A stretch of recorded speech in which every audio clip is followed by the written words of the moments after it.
Дорогой Михаил Ефимович, позвольте от имени ваших соратников, коллег по работе, друзей и товарищей вас искренне поздравить с 80-летием на вашей родной Английской земле.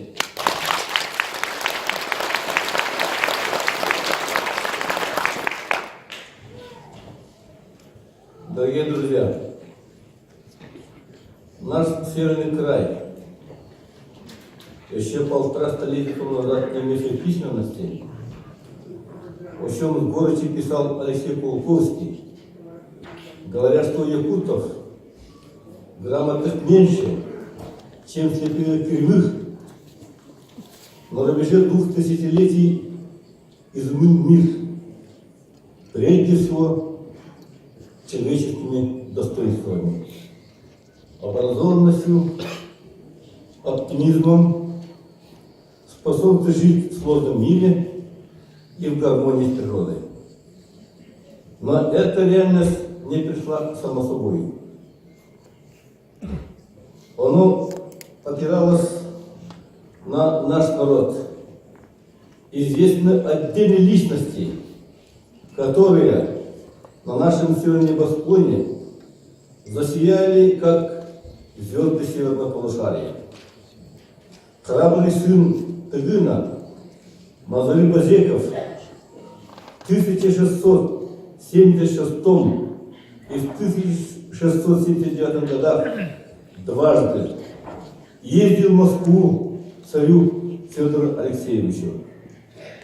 Представители Северного края, опять-таки ваш земляк Софрон Сарамов, у Салтана Священных Жуков, добивший аудиенции у Екатерины II, представили так называемый план якутов, очень простую, своеобразную, но в то же время животрепещущую программу обустройства якутов. Поразительно, что на насквозь промерзшей земле, где в то время не было ни одной школы, нашлись люди, которые обобщили, осмыслили якутскую жизнь и представили очень мудрые рекомендации просвещенной правительнице мировой державы. Наступает 20 век, и на арену выходит Алексей Пулковский, писатель, литератор, этнограф, философ, общественный деятель. Он писал о будущем якутов, об изменчивости мира, о необходимости нашему демократическому народу связать свою судьбу с великим русским народом. Но в то же время он призывал нашему народу влиться в цивилизацию, но в то же время сохранить свою душу. Получение автономии в 1922 году во главе великими сыновьями Якутии Максимом Амосовым, Платоном Юнским и Сидором Бараховым и их соратниками действительно была мощнейшей победой все же нашей республики, нашей общественно-политической жизни. Но как бы мы ни трактовали, что бы мы ни говорили, все же эта автономия была урезанной, усеченной. Почему? Потому что у нее не было собственности и всей полноты власти. Последующие руководители республики Илья Винокуров, Семен Захаров, Гаврил Черяев, Юрий Прокопьев, находясь в жестких тисках и рамках этой автономии, все же сумели обеспечить нашу республику достойным развитием.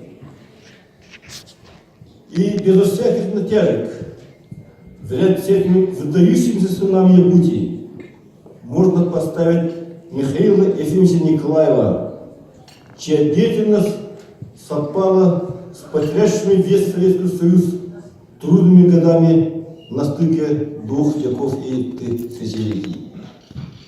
Если первые вышеназванные руководители в силу своей эпохи, времени не смогли реализовать все свои мечтания, то Михаил Ефимович очень своим мудрым государственным подходом и умением говорить центральной властью, возглавил принятие декларации о государственном суверенитете в 90-м году и Конституции новой республики в 92 году, которые утвердили, что земля, недра их богатства, леса, воды, растительный животный мир,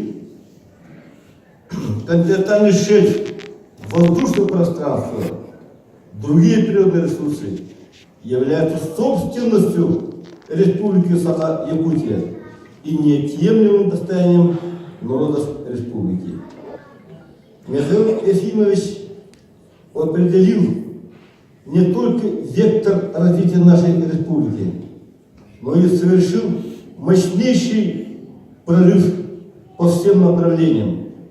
Он провел титаническую работу, особенно по укреплению государственности Республики Саха-Якутия, самостоятельной, самодостаточной, экономической, культурной, социальной жизни нашего северного края.